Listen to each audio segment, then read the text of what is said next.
الحمد لله وحده والصلاة والسلام على من لا نبي بعده. السلام عليكم ورحمة الله تعالى وبركاته.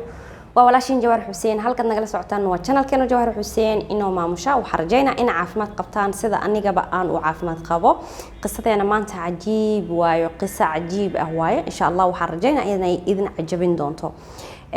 Allah musta'aan. qisadan waxay ku bilaabanaysaa wiil yar oo Yahuudi ah oo magaciisa la dhahaa Jad. طبعا wuxuu ka soo jeedaa family Yahuudi ah, asigana waa Yahuudi maadaama ilmaha yarka ah aysan lahayn Allah musta'aan diin kale aan islaam ka ahayn. ilmaha yarka ah markay dhashaan waa islaam طبعا ilaa ay ka soo qaan gaarayaan. fahmaysiin marka Allah musta'aan Jad laakiin familkiisa iyo diinta uu ku soo barbaaray oo misna lagu korinayo waa Yahuudiyad. waxaa jiray nin oo dhashay dalka Turkiga. marka Jad iyo familkiisa waxay ku nool yihiin dalka Faransa ku nool yihiin. marka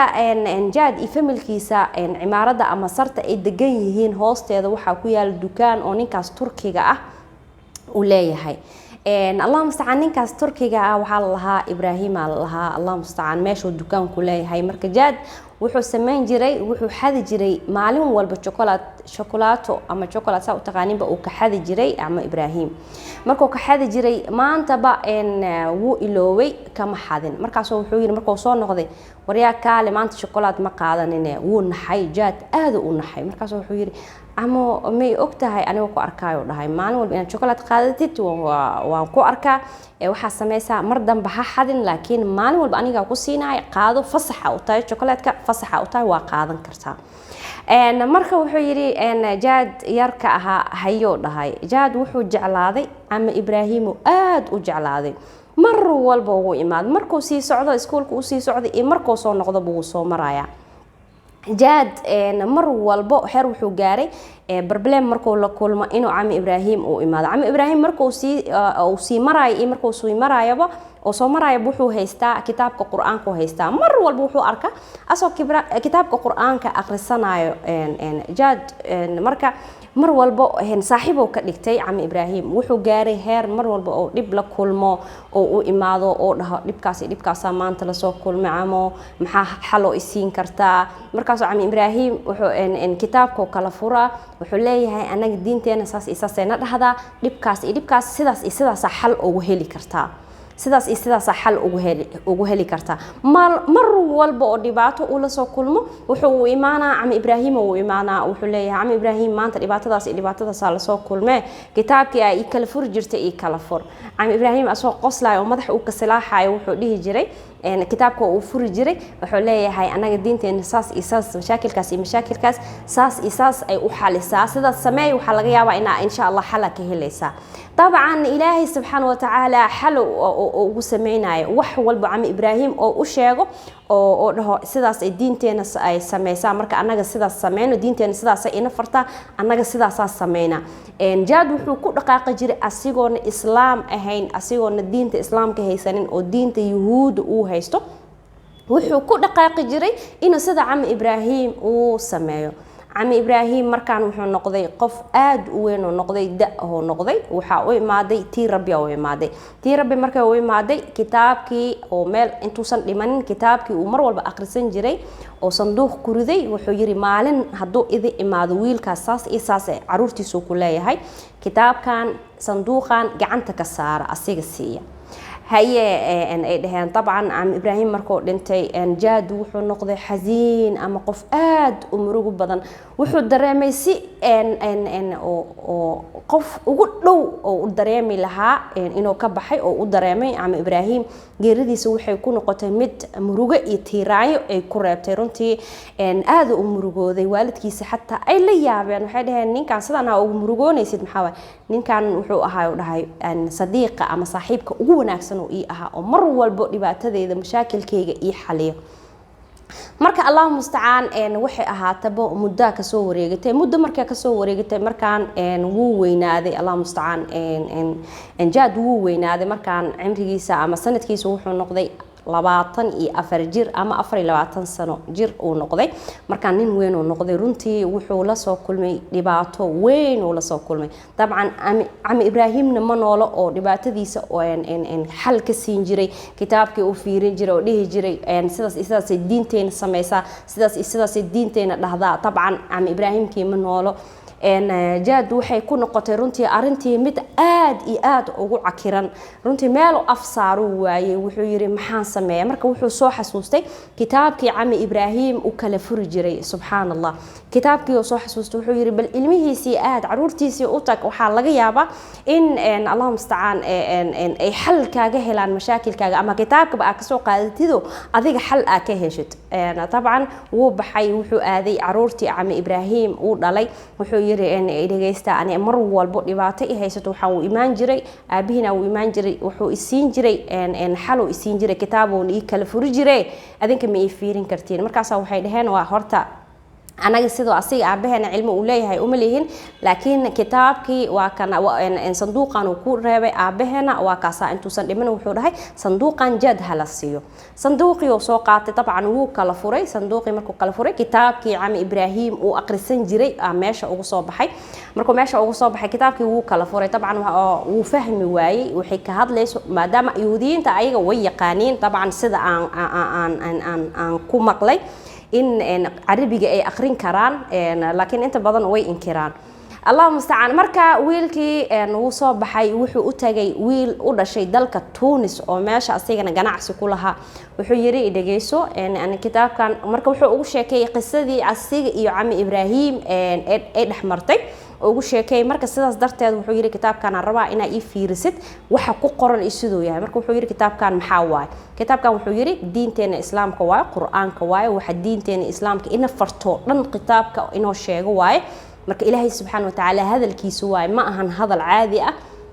marka sidaa darteed wuxuu yiri oo diinta islaamka sideen ku islaami karaa ani waa rabaa inaan diinta islaamka galo wuxuu yiri diinta islaamka inaa gashid way fududahay waa inaa shahaadanka qaadataa waa in markaas kadib akhrisataa waxa waajibaadkuugu ah oo diinteena islaamka ay ku fareyso waa ina barataa kadib khalaas sidaas muslim ku tahay shahaadunka hada qaadatid ba sidaas muslim ku tahay marka wuxuu yiraahday saas tahay shahaadunka ina qaataa rabaaye ii saxuu dhahay shahaadunka ii qabo wiilkii Tuuniska ahaa wuxuu u qabtay shahaadunka u qabtay jaad meeshuu ku islaamay jaad wuxuu xooga saaray in uu diinta islaamka uu barto oo waliba si dhab ah u bartaan dabcan waxa arkaa meeshan waxa ku nool dad oo Ruushiyaan u dhashay oo dabcan dadka diinta soo gala ah oo jaamacadda sida jaamacad Azhar oo kale Islaamic waay jaamacad Azhar dhigtaan inta badan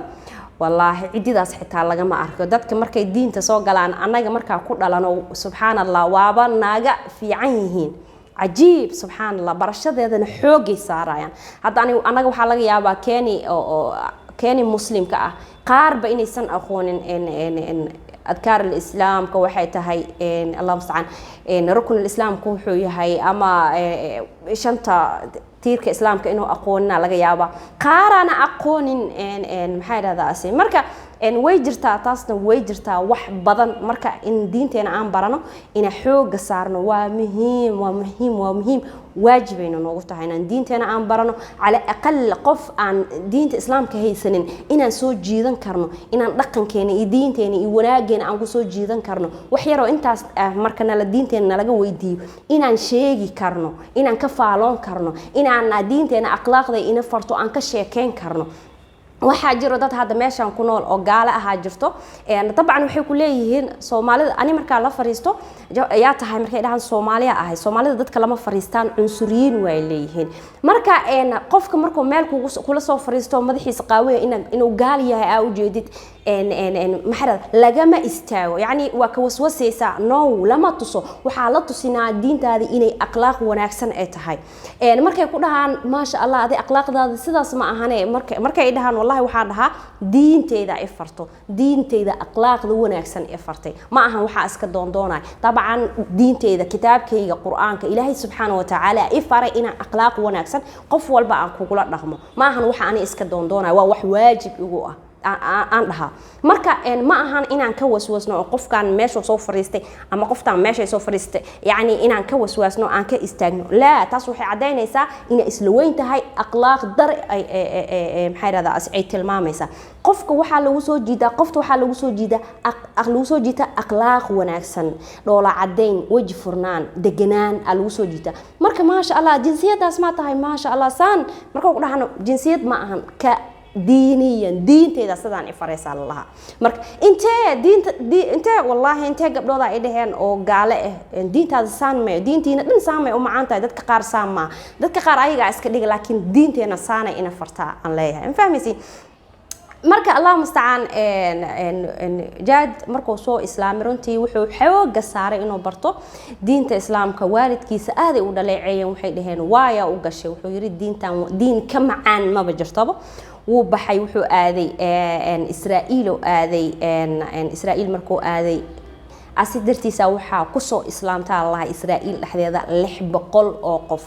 markaas wuxuu bilaabay in uu daaci noqdo Afrika meel walbo Aasiya meel walbo inuu diinta uu gaarsiyo Afrika waxa ku soo islaamtay asidartiisa intaasoo milyan oo shakhsi ah ku soo islaamtay ijaad dartiisa wuxuu noqday daaci aad u jecel diinta runtii jaad wuxuu dhintay 2003 markuu dhintay kadib hooyadiisa waxay soo islaamtay 2005 soo islaamtay Allahu akbar alxamdulillah ilaahaygi xaq tusay waliba ayadoo da weyn ay soo islaamtaa lahayd asigana wuxuu ku dhintay 54 jir wuxuu ku dhintay مرض وقبيث يعني عذرك حما كانسر وكودنتي هويديسنا لبدكن إشامتا أي سو إسلامتي الحمد لله وحيد هذا الدين تان إنه ويلكي تن يغيراي هدان أوغان لها مرهوران قلي لها طبعا قف والبوحي معانكي ساعة انتو سن gudagalin haduu ogaan laha uu sameyn laha laakiin macaanka wax walba marka gudagashid alla ogaana aan fahmaysiin marka ilaahay subhanahu wa ta'ala diinta hanagu sugo diinteena dadka waxaan kaga soo jiidan karnaa akhlaaq wanaagsan inaan dhool cadan yaraa u sameyn waji furan inaan ku soo dhaweyn inaan qofka aan ka waswasin oo aan dhahin maxay radaasi in qofka maxaa waa soo u yaal uu qaawan yahay qofka waxa lagu soo jiitaa mar walba akhlaaqdaada wanaagsan qofka waxa la jeclaysiiyaa dhaqankaaga wanaagsan qofka waxa la jeclaysiiyaa حجابكاga qofku waxa la jeclaysiiyaa diintaada qofku waxa la jeclaysiiyaa in shakhsiyadaada iyo oo diintaada asxaabtiisa uu ku soo beersiyaa la jeclaysiiyaa marka hadaa anaga aan iska dhigno dad kibir badan ilaahay subhanahu wa ta'ala wuxuu yiri wala tamshi fil ard maraha subhana allah yani dhulkaan inaan si qalad aan ugu socono waxa laga yaabaa inaan dhulka nala jaro marka mar walba ilaahay subhanahu wa ta'ala hanaga dhigo kuwa diintiisa u heelan ilaahay subhanahu wa ta'ala hanaga dhigo kuwa aan diinta islaamka haysan ku soo jiita akhlaaq wanaagsan iyo dhaqan wanaagsan iyo diintooda jeclaysiya ilaahay subhanahu wa ta'ala hanaga dhigo walaashin Jawaar Xuseen oo idin leh soo dhaw ilaahay subhanahu wa ta'ala hanaga dhigo kuwa diintooda dadka jeclaysiya aamiin ya rabbal alamin walaashin Jawaar Xuseen oo idin leh soo dhawaada channelkayga waxa idin ka codsanaa in subscribe ay saartaan asxaabtiina la wadaagtaan wixii ra'yigeena comment ay ugu reebtaan like tan dhiirgelinay iyo taaqisdeena meeshay ku dhamaatay insha Allah like fiican like badan iska saara laana dadka kala arkaya si ay qisooyinka iyo waxyaabaha diiniga ku saabsan iyo waxyaabaha cibro qaadashada ku saabsan ay u soo jiitaan okay خير عافمت إبرواقة إذن رجعنا ولاشين جوار حسين وإذن له وصلوا هذا الشانل كي مركوات لوات سدحات انتبه خير عافمت إبرواقة إذن رجعنا السلام عليكم ورحمة الله تعالى وبركاته.